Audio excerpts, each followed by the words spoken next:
Thank you, Aram, for being with us today at Voice of America. We would like to talk a little bit about yesterday's process at the U.S. Senate Foreign Relations Committee on the nomination of Matthew Bryza as the ambassador to Azerbaijan. There has been long-going discussion on this since May, when the nomination officially came out. Sure. And we've seen a lot of media war going on, if you wish. So what really was happening behind the scenes? What was the reason behind the discussion yesterday at the Foreign Committee, where apparently two senators, Barbara Boxer and Menendez, voted no, and obviously today we found out that the nomination is out, or the ban is there by Boxer. Sure. I think that the reservations regarding Matt Bryza really center on three things. First is U.S. interest, the second is American values, and the third is just the integrity of our diplomatic corps.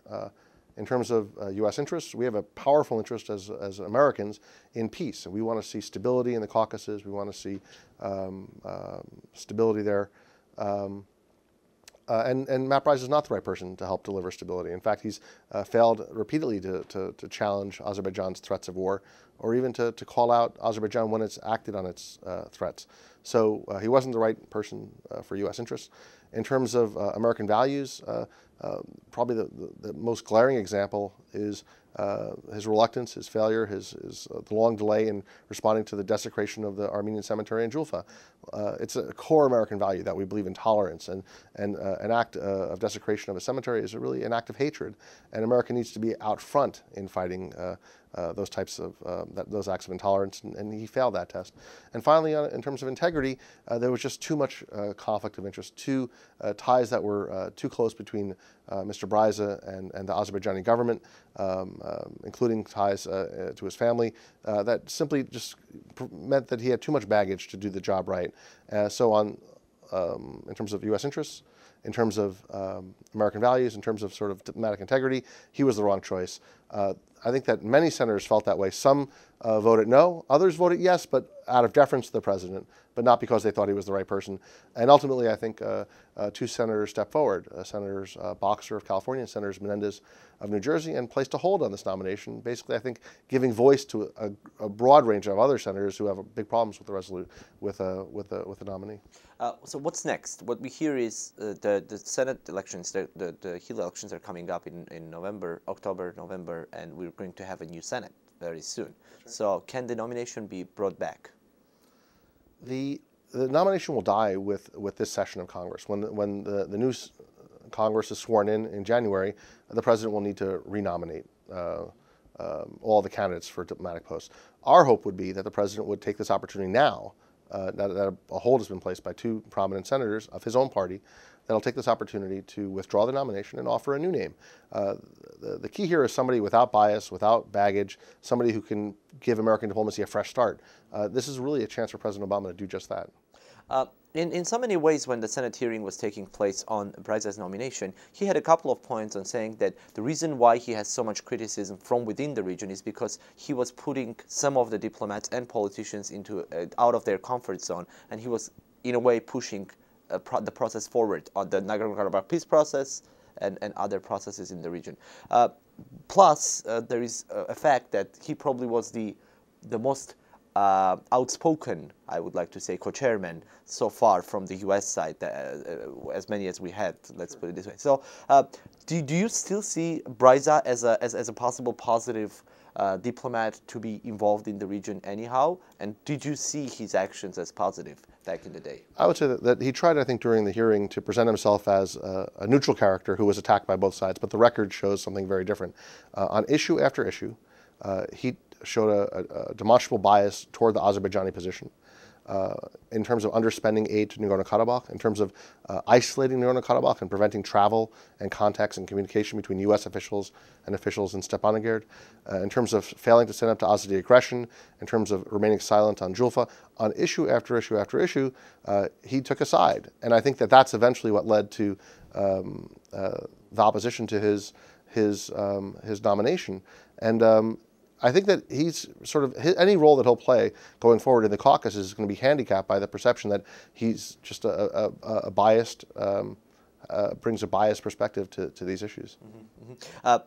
Setting aside the issue of Bryza, just jumping into another topic, as Senator Menendez was talking yesterday, before the vote took place, the Armenian Genocide Resolution Bill was one of the major issues for him also to vote no against Bryza because of his approach on genocide. Where do we stand on the Resolution 252, and where is the Genocide Resolution Friends number, or wherever we stand? Sure. Politically on that? We've taken a careful look at where this legislation stands in the U.S. House. We've done the vote counting. We see a clear bipartisan majority ready to vote in favor of the Armenian Genocide Resolution, number one. Number two, Turkey's on the defensive today like never before. Their vote against the U.S.-backed resolution on Iran at the United Nations certainly raised a lot of eyebrows here in Washington, and their policy toward Israel, I think, has also been the subject of a lot of concern among members of Congress. So we have the votes, Turkey's on the defensive, and I think members of Congress are facing a very hotly contested election. I think they're eager to say that, look, we're living up to our promises. I think that members of the House leadership and also the House minority want to turn to the Armenian community and say, look, we've spoken in favor of this resolution, and now's the time to pass it. But in any case, probably it will happen with the next Congress, or after the election. We'd like to see it happen in the next several days. We'd like to see it happen before the Congress adjourns at the end of this month. And one more quick question about the recent attacks that have been taking place between in Karabakh. We've got pretty much 3 months of intensified shootings and killings from each other, and we don't see much of the high-level political American acknowledgement of these issues. We don't hear stuff from State Department. We don't hear much from the Senate, even the legislative. Why? What's going on? Is the conflict getting into another freezing circle, and the U.S. doesn't want to put much attention on it, or what is the reason for this? Well, this is an excellent question, Arsen. There's been a failed approach by U.S. policymakers for several years now that says that no matter what goes wrong in the Caucasus, blame both sides equally. So Azerbaijan attacks, Azerbaijan threatens, Azerbaijan escalates its rhetoric, Azerbaijan builds up its war arsenal, takes all these steps. And the only response from U.S. policymakers is, well, both sides should refrain from threats or the use of force. That's a failed policy. It's clear that the aggression and the threats of war are coming from one side. They're coming from Baku. They're coming from Ilham Aliyev. With this hold on the Bryza nomination, we hope that this will mark a real change in terms of U.S. policy, one that doesn't believe in artificial even-handedness, one that doesn't try to pretend that both sides are equally to blame. We need a nominee who's going to call out Azerbaijan, who's going to challenge Ilham Aliyev, who's going to stand up to Azerbaijan's threats of war. Our hope is that the new ambassador will be part of that, but that needs to go all the way to the top. It needs to go throughout our State Department, into the White House, to the president himself, who's meeting very soon with the president of Azerbaijan. We need to be honest with Azerbaijan and say that these threats of war are counterproductive, they're against U.S. interests, and we need these threats to stop. Just one quick last question. Can we say that in the last 15 months, Azerbaijan didn't have an American ambassador? And can we say part of the reason why the U.S. was not vocal about these issues is because there was no ambassador in place?